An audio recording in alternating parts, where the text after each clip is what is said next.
Hello dear friends. तो अभी तक हमने class 10 mathematics chapter number 1 real number में अभी तक हमने थ्योरी पढ़ ली थी Euclid's division lemma, Euclid's division algorithm से रिलेटेड। तो आज हम देखेंगे उस टॉपिक से रिलेटेड एनसीईआरटी एग्जांपल्स और एक्सरसाइज 1.1 का सोल्यूशन। ओके, तो शुरू करते हैं एग्जाम्पल नंबर 1 से। एग्जाम्पल नंबर 1 है use Euclid's algorithm to find the HCF of 4052 and 12576। मैंने जब आपको यूक्लिड्स डिवीजन एल्गोरिथम बताई थी तो आपको बोला था कि इसका एप्लीकेशन क्या है, लार्ज नंबर्स का एचसीएफ फाइंड आउट करना ही इसका एप्लीकेशन है। ठीक है, अच्छा, तो हमें पता है Euclid's division lemma according to क्या बोलता है, dividend is equal to divisor into quotient plus remainder. ठीक है, तो डिविडेंड हम किसको लेते हैं, जो हमारा बड़ा नंबर होता है। ठीक है, तो स्टार्ट करते हैं। 12 5 7 6 इक्वल टू डिवाइजर क्या रहेगा हमारा 4052। ठीक है, तो इसको डिवाइड करके देख लेते हैं। ठीक, तो 4052 को डिवाइड किया 12 5 7 6 से। ठीक है, तो 4000 है, ये 12000 है, यहाँ पे 52 है, यहाँ 576 है, 3 टाइम्स डिवाइड होगा, क्वेश्चन हो जाएगा हमारा 3। तो हम इसको अगर लिखें तो लिखेंगे 3 2 6 3 5 15 एंड 3 4 12। ठीक है, तो यहाँ पे बच जाएगा 0 2 4। ठीक, क्वेश्चन क्या हो गया हमारा, क्वेश्चन हो गया 3 और रिमाइंडर कितना हो गया बच्चों 4 2 0। अच्छा, अब देखो अगली स्टेप में मैंने बताया था पिछले लेक्चर में कि जो डिवाइजर होगा वो डिविडेंड बन जाएगा और जो रिमाइंडर होगा वो डिवाइजर बन जाएगा। तो डिवाइजर क्या बन जाएगा, डिविडेंड। तो डिवाइजर की जगह पे लिख दो डिविडेंड 4052। ठीक, और रिमाइंडर क्या हो जाएगा हमारा डिवाइजर, इसको लिख दो 420। ठीक है, तो इसे डिवाइड करके देख लो। 420 को डिवाइड करना है हमें किससे, 4052 से। ठीक, 10 टाइम्स करेंगे तो 4200 हो जाएगा, तो 10 टाइम्स से कम करना पड़ेगा, 9 टाइम्स करते हैं। तो 420 9 टाइम्स देखते हैं कितना होता है, यहाँ पे आएगा 0, 9 2 18, 9 4 36 37। यहाँ पे कितना बचा 2 7 और 2। ठीक, तो क्वेश्चन कितना हो गया हमारा 9 और रिमाइंडर हो गया 272। ओके, अच्छा, फिर से अब क्या करेंगे हम, हमारा जो डिवाइजर है वो आ जाएगा डिविडेंड की जगह पे और रिमाइंडर आ जाएगा डिवाइजर की जगह पे। 1 टाइम्स जाएगा, 1 टाइम्स जाएगा। ठीक है, कितना बचेगा रिमाइंडर 420 में से 272 माइनस करेंगे, कितना बचेगा, बचेगा आपका 148। ठीक, सिंपल। हमें कब तक करना है ये, हमें तब तक करना है जब तक हमारा रिमाइंडर 0 नहीं आ जाता। जब रिमाइंडर 0 आ जाएगा तो उस टाइम पे जो डिवाइजर की वैल्यू होगी वो हो जाएगा हमारा एचसीएफ। ठीक है, तो रिमाइंडर मैंने लिख दिया, यहाँ पे बचा है 148 और डिवाइजर आया 272। तो 272 will be equal to 148 into 1। ठीक है, यहाँ पे कितना बचेगा प्लस 124 बचेगा। अच्छा, अब देखो 148 को यहाँ पे लिख दो और 124 हमारा क्या था रिमाइंडर, तो ये हो गया डिवाइजर इंटू 1, कितना बचा 24। ठीक है, अच्छा, नेक्स्ट स्टेप में 124 डिविडेंड बन गया, रिमाइंडर डिवाइजर बन गया। 24 इंटू 5 कितना होता है 120, क्वेश्चन कितना बचा 4। ठीक, again 24 comes at the place of dividend and remainder will come at the place of divisor. 4 6 24 आ गया, रिमाइंडर 0। जैसे ही रिमाइंडर 0 वैसे ही ये क्या हो गया मेरा डिवाइजर हो गया एचसीएफ। तो आंसर कितना हो गया एचसीएफ, एचसीएफ की वैल्यू हो गई 4। ठीक है, तो नोट इट डाउन, वीडियो को पॉज कर लो नोट करने के लिए, उसके बाद मैं इसको रब कर देता हूँ। ओके, तो अब हम देखते हैं एग्जाम्पल नंबर 2। एग्जाम्पल नंबर 2 कह रहा है कि show that every positive even integer is of the form 2q and every positive odd integer is of the form 2q + 1। ठीक है, तो एक काम करते हैं। अच्छा, अब देखो सबसे पहले तो पॉजिटिव इंटीजर हमें चाहिए, कैसे कैसे, इवन और ऑड। पॉजिटिव इंटीजर्स क्या होते हैं 1, ये होते हैं पॉजिटिव इंटीजर्स। इवन कौन से होगा इसमें 2 4 और 6, ऑड क्या होंगे 1 3 और 5। ठीक, अभी क्वेश्चन भूल जाओ, अभी समझो। अभी हमने क्या पढ़ा, यूक्लिड्स डिवीजन लेमा पढ़ा है, उसी पे बेस्ड क्वेश्चन है ये, तो उसका यूज़ होना ही होना है। तो अगर मैं एक काम करूँ, इवन इंटीजर्स को लिखूँ, यहाँ पे इसको लिखूँ इवन इंटीजर्स को 2 4 एंड 6। ठीक, तो मैं 2 को लिख लिया, 4 को और 6 को, अच्छा, 2q और 2q प्लस 1 के फॉर्म में हमें दिखाना है, इवन इंटीजर को 2q के फॉर्म में दिखाना है, ऑड इंटीजर को दिखाना है कि वो 2q प्लस 1 के जैसा दिखता है। q क्या है यहाँ पे, q एनी इंटीजर है, पॉजिटिव इंटीजर है, ऑड या फिर इवन हो सकता है। तो यूक्लिड्स डिवीजन लेमा हमारा क्या था, a is equal to B Q plus R था, ठीक। a क्या होता है, डिवाइजर, b क्या होता है, sorry a is dividend and b is divisor. यहाँ पर डिविडेंड 2 ले लिया, डिवाइजर 2 क्यू के फॉर्म में लाना है, तो 2 को 2 से ही डिवाइड करो। 2 को किससे डिवाइड करो, 2 को 2 से ही डिवाइड करो। क्यों 2 को 2 से डिवाइड करो, इसलिए करो क्योंकि हमें डिविडेंड की वैल्यू 2 है और डिवाइजर हमें 2 रखना है। क्यों रखना है 2, क्योंकि 2 रखोगे तो 2q के फॉर्म में आ जाएगा, ठीक है।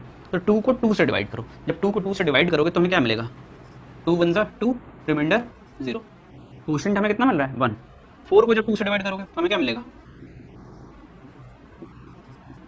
ठीक, क्लियर। अच्छा आप समझो, इस जीरो का कोई मतलब है क्या, इसको हटा सकते हैं, रिमाइंडर इज 0, ठीक। तो ये क्या फॉर्म है, ये फॉर्म है 2 वन जा 2, 2 टू जा 4, 2 3 जा 6, 2 सब में आ रहा, 2 कॉमन है और 1 2 3 क्या है, पॉजिटिव इंटीजर्स हैं, ठीक है। तो उनको हम क्या लिख सकते हैं 2q। तो जितने भी इवन नंबर्स हैं वो किस फॉर्म के होते हैं, 2q के फॉर्म के होंगे। अब ऑड की बातें देखो, 1 3 और 5, तो 1 को हम कैसे लिख सकते हैं, 1 है हमारा डिविडेंड, 1 है हमारा डिविडेंड, ठीक। तो क्या मैं 1 को ऐसे लिख सकता हूँ, 2 q के फॉर्म में लिखना है, तो 1 को 2 से डिवाइड किया, तो 1 को 2 से कैसे, सर 1 को 2 से कैसे डिवाइड करोगे, ऐसे डिवाइड करो, 1 है हमारा डिविडेंड, अंदर डिवाइजर बाहर, 2 को 1 से डिवाइड करोगे 0 टाइम जाएगा, 1 बचेगा, ठीक है। तो यहाँ पे 0 और यहाँ पे रिमाइंडर बच गया 1, ये हो गया रिमाइंडर और ये हो गया हमारा क्वोशिएंट, ठीक। अच्छा, तो 1 क्या है हमारा, 1 क्या था डिविडेंड, तो 2 इंटू क्वोशिएंट, क्यू की वैल्यू 0 और रिमाइंडर कितना 1, 2 into 1 plus 1, 2 into 2 plus 1, clear. तो 0 1 2 ये क्या है इंटीजर्स, 2 कॉमन है, 2q plus 1। Odd numbers 2q plus 1 की फॉर्म के होंगे, इवन नंबर्स 2q के फॉर्म के होंगे। ये तो हो गई समझने की चीज़। अब एग्जाम में आपको कैसे लिखना है इस चीज़ को, ठीक है। एग्जाम में आप कुछ इस तरह से लिखोगे, सपोज करो let a be any positive integer, a को मान लिया कोई भी पॉजिटिव इंटीजर है a, ठीक है। अच्छा, a be any positive integer, अच्छा b को क्या लोगे 2 लोगे, क्यों, क्योंकि हमें 2q के फॉर्म में प्रूव करना है। a इज इक्वल टू क्या होता है B Q plus R, A is equal to ले लिया 2q प्लस आर। अच्छा अब देखो, जब यूक्लिड्स डिवीजन लेमा पढ़ाया था मैंने तो क्या बोला था कि r की जो वैल्यू है वो 0 से बड़ी या 0 के बराबर और b से छोटी रहेगी। सीधी सी बात है, जब आप 2 को डिवाइड करोगे 2 से, ठीक, तो इस केस में या 2 को आप डिवाइड करो 3 से, समझने के लिए 2 1 2, रिमाइंडर कितना 1, तो जो रिमाइंडर की वैल्यू है r की वैल्यू है वो क्या हो सकती है, b से छोटी रहेगी। b क्या है डिवाइजर, तो b से छोटी रहेगी, 2 से छोटी है रिमाइंडर की वैल्यू, या फिर क्या हो सकती है 0 हो सकती है और 0 से बड़ी हो सकती है, ठीक है। तो इस केस में जब 2 को 3 से डिवाइड करोगे तो रिमाइंडर क्या क्या मिल सकता है, रिमाइंडर मिला मेरे को 1, ठीक। तो सिमिलरली इस केस में जब ऐसे दोनों तरफ इक्वलिटी लगा होता है तो इस चीज़ का मतलब क्या होता है, इसका मतलब ये होता है कि r की जो वैल्यू है, r की वैल्यू क्या है 0 से बड़ी या 0 के बराबर। ये लाइन का मतलब क्या है, 0 से बड़ी r इज ग्रेटर देन 0 और 0 के इक्वल। रिमाइंडर 0 हो सकता है या फिर 0 से बड़ा हो सकता है, या रिमाइंडर हमेशा b से छोटा रहेगा। सीधी सी बात है यार, 2 को 3 से डिवाइड करोगे तो जो रिमाइंडर आएगा 1 आएगा, वो 2 नहीं हो सकता, 2 से छोटा ही होगा, क्योंकि अगर 2 हो जाएगा तो एक बार और डिवाइड हो जाएगा, ठीक। तो यहाँ पे a equal to 2q plus R, a equal to 2q plus R के केस में हमारा रिमाइंडर की वैल्यू होगा, वो रिमाइंडर क्या होगा, रिमाइंडर होगा हमारा 2, हमारा क्या है डिवाइजर, तो रिमाइंडर की वैल्यू हमारी 2 से छोटी होगी, b होता है ना, तो b की वैल्यू 2, तो b से छोटी होगी या 0 होगी या 0 से बड़ी होगी और होगी इंटीजर, तो 0 हो सकती है एक तो वैल्यू, या फिर 1 हो सकती है। r की 2 वैल्यूज पॉसिबल हैं, या तो 0 या तो 1, ठीक। तो अगर हम करें इस क्वेश्चन को तो a बराबर हम क्या लिख सकते हैं, a is equal to 2q plus 0, r की एक वैल्यू लिख दी 0 और दूसरी वैल्यू r की 2q प्लस 1। तो जब r की वैल्यू 0 है तो ये हो जाएगा इवन नंबर, और जब 2q प्लस 1 है तो ये हो जाएगा ऑड, ठीक। हमें यही प्रूव करना था कि जो इवन पॉजिटिव नंबर्स हैं वो 2q के फॉर्म के हैं और जो ऑड पॉजिटिव हैं वो 2q प्लस 1 के फॉर्म के हैं। ओके, आई होप आपको समझ में आया होगा, प्लीज नोट इट डाउन।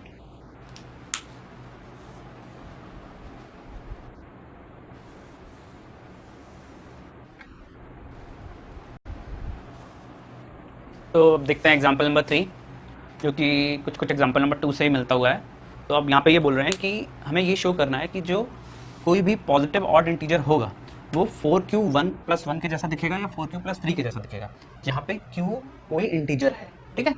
अच्छा, अब देखो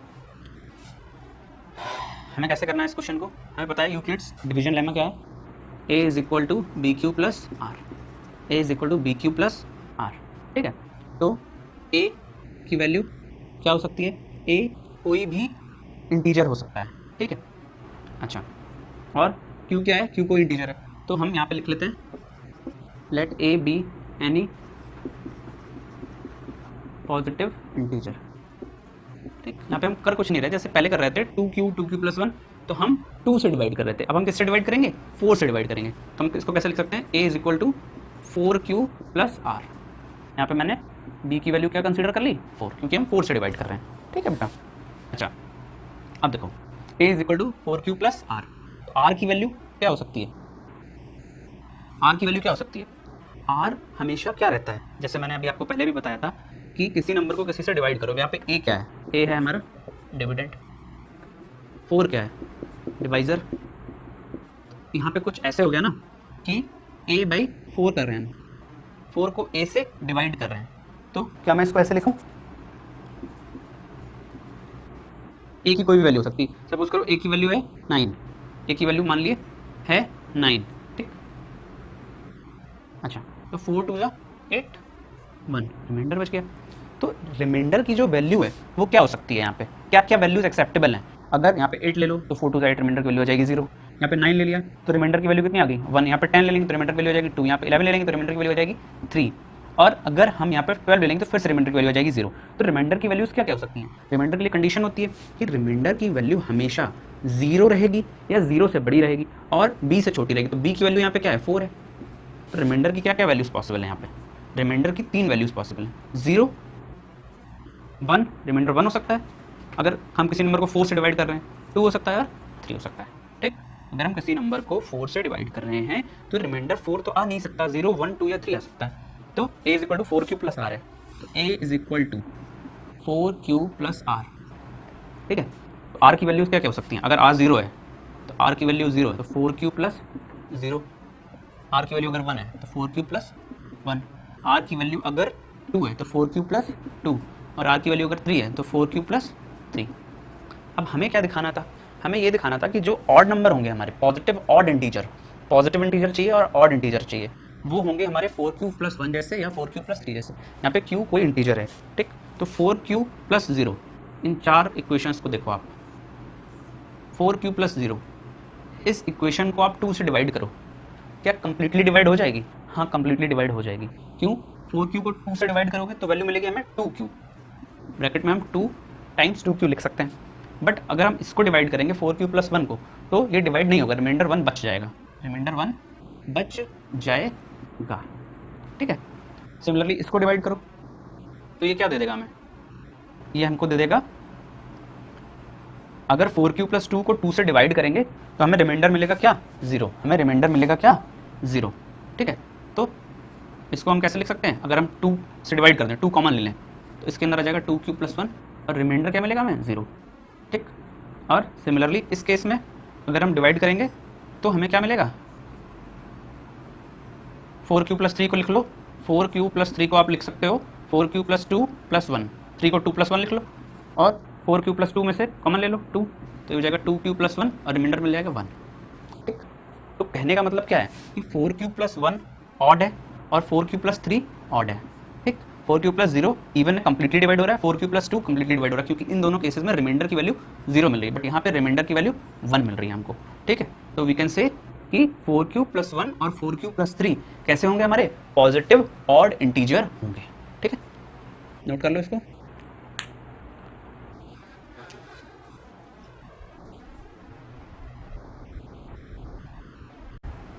ओके, तो एग्जाम्पल नंबर 4 देखते हैं हम। अ स्वीट सेलर हैज 420 काजू बर्फीज एंड 130 बादाम बर्फीज, ठीक है। तो एक मिठाई वाला है, उसके पास 420 काजू बर्फी हैं और 130 बादाम बर्फी हैं। अब कुछ बच्चों को तो क्वेश्चन सुनते ही मुंह में पानी आ गया होगा, काजू बर्फी, वाह वाह वाह वाह। तो जोक्स अपार्ट, क्वेश्चन देखते हैं। 420 काजू बर्फी हैं उसके पास, एक मिठाई वाले के पास, और 130 बादाम की बर्फी हैं। वो क्या चाहता है या वो क्या चाहती है, अकॉर्डिंग टू क्वेश्चन शी लिखा हुआ है, उनको एक लाइन में लगाना चाहती है, ठीक है। एक ट्रे है उसके पास, देखी होगी आप लोगों ने, मिठाई वालों के पास एक ट्रे रहती है, ठीक है। तो वो क्या चाहती है कि उनको स्टैक करना चाहती है, एक लाइन में लगाना चाहती है, ठीक है। तो काजू बर्फी को भी लाइन में लगाना है और बादाम बर्फी को भी लाइन में लगाना है, और ऐसे लाइन में लगाना है कि जो भी स्टैक्स बने, जो भी लाइनें बने, ठीक है, जो भी कॉलम्स हों, उनमें सेम नंबर ऑफ बर्फी आए और वो कम से कम एरिया ले, मतलब कि हमें ज़्यादा से ज़्यादा भरनी है, ठीक, ज़्यादा से ज़्यादा कॉलम्स में बर्फी लगानी है इनको, ठीक है। और ट्रे का कम से कम एरिया यूज़ करना है, कम से कम एरिया यूज़ करना मीन ज़्यादा से ज़्यादा बर्फी लगानी है, और हर कॉलम में सेम नंबर ऑफ बर्फी होनी चाहिए, ठीक है। तो हमने बर्फी लगाना शुरू किया, मानो ये बर्फी लगाई हमने, ठीक है, ठीक, ऐसे करके हमने लगाई, ठीक, यहाँ पे लगाई, एरिया कम से कम यूज़ करना है और स्टैक में सेम नंबर ऑफ बर्फी होनी चाहिए। माना कि ये पोर्शन डिवाइड कर दिया, इतने पोर्शन में मैंने कौन सी बर्फी लगाई, काजू वाली, और बचे हुए इतने पोर्शन में मैंने लगाई बादाम वाली, ठीक है, समझ आ रही चीज़ें, ठीक। इतने पोर्शन में काजू बर्फी लगाई और इतने पोर्शन में बादाम बर्फी लगाई। अच्छा, तो क्या होगा, मानो कि ऐसे कॉलम वाइज, मानो इस लाइन में आई ए बर्फी, ए कोई नंबर है, ए की वैल्यू 10 15 हो सकती है, ठीक, और हॉरिजॉन्टली ऐसे यहाँ पे बर्फी लगी, काजू बर्फी आई हमारे पास बी, ठीक, ए इस टाइप से और बी हॉरिजॉन्टली। सिमिलरली बादाम बर्फीज भी यहाँ पे लगी होंगी, ऐसे यहाँ पे भी लगी होंगी। तो मानो हॉरिजॉन्टली सी पीसेस हैं बादाम बर्फी के, और वर्टिकली कितने होंगे, जितने काजू के हैं, ठीक। तो टोटल काजू बर्फी की वैल्यू कितनी है, टोटल काजू बर्फी है हमारे पास कितनी, 420। तो 420 को हम कितना लिख सकते हैं, ए इंटू बी लिख सकते हैं। कैसे लिख सकते हो सर, ए इंटू बी, ठीक, ए इंटू बी लिख सकते हैं, बिल्कुल लिख सकते हैं। रोज इंटू कॉलम्स, उतनी टोटल काजू बर्फी हो जाएंगे अगर आप मल्टीप्लाई कर दो। और बादाम बर्फी कितनी है, 130 है। तो वर्टिकली तो ए रहेंगी और हॉरिजॉन्टली कितनी हो जाएंगी, सी, ठीक। अच्छा, तो ये ए क्या है, 420 का एक फैक्टर है। अगर मैं लिखता हूँ, अगर मैं ऐसे लिख देता हूँ 6 इज इक्वल टू 2 इंटू 3, तो 2 क्या है, 6 का एक फैक्टर है। सिमिलरली 420 का एक फैक्टर ए है, ठीक। HCF क्या होता है, यहाँ पे हम क्या निकाल रहे हैं, मैं आपको ऐसे इतना डिटेल में क्यों समझा रहा हूँ। ऐसे तो आपको कोई भी बता देगा कि भाई इस क्वेश्चन में HCF निकलेगा। क्यों HCF निकलेगा, क्योंकि ये यूक्लिड्स डिवीजन एल्गोरिथम वाले चैप्टर का क्वेश्चन है और वहाँ पे HCF निकालना सिखाया गया है, तो HCF निकलेगा, आपको समझ में आ जाएगा। बट ये कहानी जानना क्यों जरूरी है, क्योंकि अगर आपके एग्जाम में ये क्वेश्चन आ गया तो वहाँ पे ये थोड़ी ना लिख के आएगा कि ये इस चैप्टर का क्वेश्चन है, तो आपको कॉन्सेप्ट पता होना चाहिए। HCF क्या होता है, हाईएस्ट कॉमन फैक्टर। अभी मैंने पहले लेक्चर में जब बेसिक्स पढ़ाए थे तो इसीलिए प्राइम फैक्टराइजेशन करके बताया था कि कॉमन देखते हैं हम दोनों में कॉमन क्या है, दोनों में कॉमन है ए, ठीक। और ये ए क्या है, ये हाईएस्ट भी है। क्यों हाईएस्ट है, क्योंकि हमें ज़्यादा से ज़्यादा बर्फी लगानी थी, और ये कॉमन भी है दोनों में, और ये इसका फैक्टर भी है। तो यहाँ पे हाईएस्ट कॉमन फैक्टर, ठीक है, तीनों चीज़ें हमें मिली, हाईएस्ट भी है, कॉमन भी है और फैक्टर भी है। तो यहाँ पे हम क्या निकालेंगे, HCF निकालेंगे। तो HCF निकालने के लिए हमें क्या मेथड पता है, हमें पता है यूक्लिड्स डिवीजन लेमा, अप्लाई कर दो। 420 इंटू वॉट, 420 और 130 का HCF निकालना है। तो 420 is equal to 130, A is equal to B Q plus R लगा रहे हैं, A is equal to B Q plus R, तो हमें निकालना है।